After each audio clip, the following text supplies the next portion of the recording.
They struck Damascus again. Air raids, drone fire, and a landing on Syrian soil.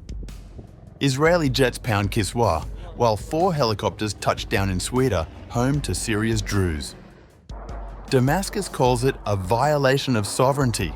Israel says troops stay put on Mount Hermon to shield the north. Behind the firefights, talks of demilitarization, corridors, and a fragile, dangerous bargain.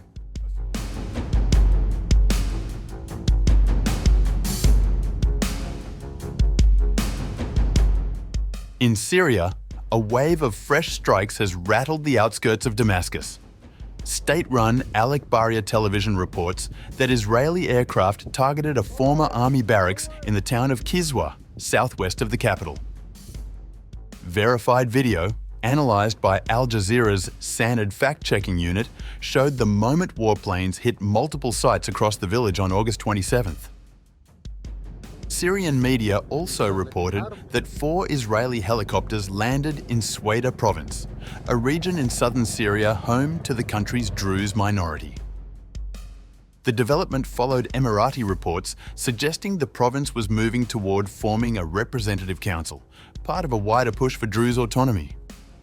2 Syrian army sources said an Israeli unit carried out an airborne landing on a strategic hilltop southwest of Damascus. The troops allegedly operated in the area for 2 hours before withdrawing.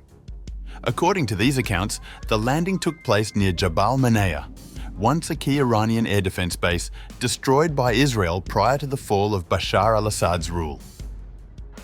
At the same time, other Syrian outlets reported as many as 15 Israeli airstrikes on defense ministry sites in the al-Kiswah area, including what they described as a Syrian army headquarters. A regime military source told Al Jazeera that Israeli forces deployed dozens of soldiers and specialized equipment during the 2-hour operation. The source claimed there was no direct exchange of fire with Assad's forces and noted that 4 helicopters supported the landing near al-Kiswah. Meanwhile, on the night of August 26th, Syrian media reported a separate Israeli drone strike in the Damascus region, which killed 6 soldiers in the suburbs and was followed by additional operations across the country. Syria's official Sana news agency said the initial strikes hit soldiers who had uncovered surveillance and eavesdropping devices. Follow-up attacks, the agency reported, prevented reinforcements from reaching the scene until the next evening, when troops recovered the bodies of 8 soldiers killed earlier and destroyed some of the monitoring equipment said to have been left behind.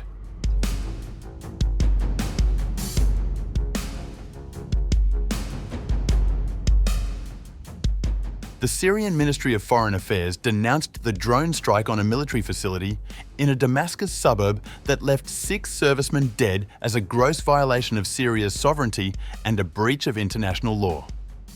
In a press release posted on its Telegram channel, the ministry said, Syria resolutely condemns the Israeli drone attack on a military facility of the country's armed forces and believes that such a step is a flagrant violation of the Republic's sovereignty and its territorial integrity.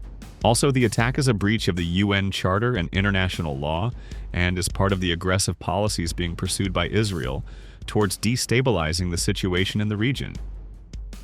According to the Syrian ministry, Damascus reserves the right of self-defense as it calls on the UN Security Council to force Israel into stopping attacks on Syrian territory.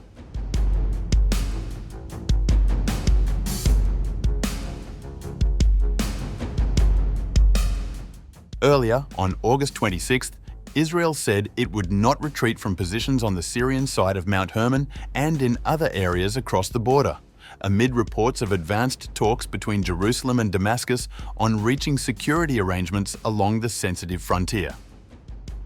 The comments from Defense Minister Israel Katz came a day after Syria condemned what it said was a dangerous escalation by dozens of Israeli troops who allegedly carried out an incursion east of the Mount Hermon foothills.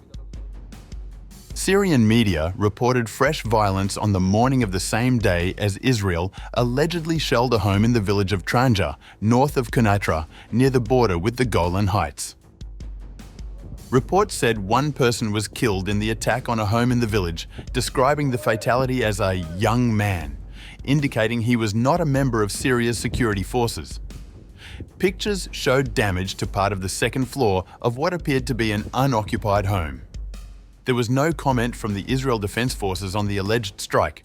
Writing on X, Katz said, "The IDF will remain at the peak of Mount Hermon and in the security zone necessary to protect the Golan and Galilee settlements from threats looming from the Syrian side as the main lesson from the events of October 7th. We will continue to protect the Druze in Syria as well." Thousands of Hamas terrorists invaded Israel on October 7, 2023, catching the military off guard as they rampaged through communities near the Gaza border. Some 1,200 people, mostly civilians, were killed in the attacks, while 251 were abducted into Gaza. According to Israel, a similar invasion of the Galilee from Lebanon had been planned by the Iran-backed Hezbollah terror group. Israeli troops captured the Syrian peak of Mount Hermon following the fall of former dictator Bashar al-Assad late last year and have remained there since. Soldiers have also been deployed to several posts just inside southern Syria, mostly within a UN-patrolled buffer zone on the border between the countries. Troops have been operating in areas up to around 15 kilometers deep into Syria, aiming to capture weapons that Israel says could pose a threat to the country if they fall into the hands of hostile forces. While aligned against Hezbollah and other Iran-backed groups that threatened Israel's north under Assad, Jerusalem has expressed distrust regarding Syria's new government, which is led by former jihadists. Nonetheless, it has engaged in US-brokered talks aimed at reaching understandings with Damascus and de-escalating potential conflicts, which some believe could pave the way for broader normalization talks. According to Channel 12 News, a deal between Jerusalem and Damascus could see Syria's side of the Golan Heights demilitarized, with the Syrian army blocked from operating in sensitive areas. Israel also wants strategic weapons barred from entering Syria and the establishment of a humanitarian corridor to the Druze areas of southern Syria. In return, Syria would receive reconstruction assistance from the US and Gulf states. The humanitarian corridor was discussed last week in trilateral talks between US Special Envoy for Syria Thomas Barak, Israeli Strategic Affairs Minister Ron Dermer, and Syrian Foreign Minister Assad al-Shaibani.